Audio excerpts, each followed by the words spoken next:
জনাব তারেক রহমান তিনি আম্মাজান আয়েশা রাদিয়াল্লাহু আনহাকে নিয়ে কিছু একটা বলেছেন বদরের যুদ্ধকে কেন্দ্র করে, যতটুকু বুঝতে পেরেছি। এই বিষয়ে কিছু বলার জন্য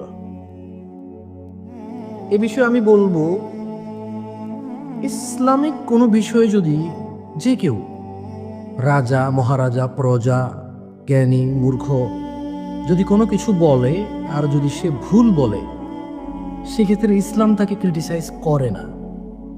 মুসলিমরা নিয়ম হচ্ছে সঠিক তথ্য তুলে ধরা এবং ওই ভুল সংশোধনে সহযোগিতা করা।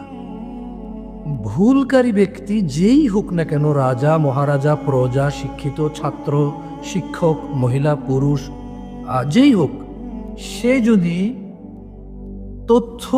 তথ্যের ভিত্তিতে, কোরআন সুন্নাহর দলিলের ভিত্তিতে তার ভুলকে সংশোধন করে নেয়, ইসলাম তাকে বাহবা দেয়। এবং সে যদি তার ভুলের উপরে অনড় থাকে, অটুট থাকে এবং তার ভুলকে সাব্যস্ত করার জন্য ভুল তথ্যকে সে যদি দলিল হিসেবে পেশ করতে চায়, তখন ইসলাম ও মুসলিমরা তাকে জাহেল বা মূর্খ এরকম করে তাকে সবার সামনে তুলে ধরে।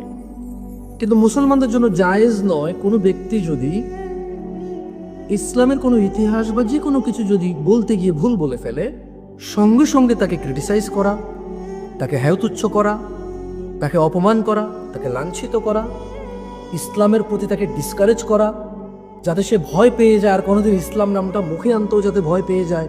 এইরকম পরিস্থিতি যারা তৈরি করবে, তারা নিজেরাই অন্যায় করবে এবং তারা অন্যায়ের সামিল হবে। আমি আবারও বলি, ইসলামে ভুলকে অস্বাভাবিক কিছু বলে না, বাট ভুলের উপরে অটল থাকাকে অস্বাভাবিক বলে।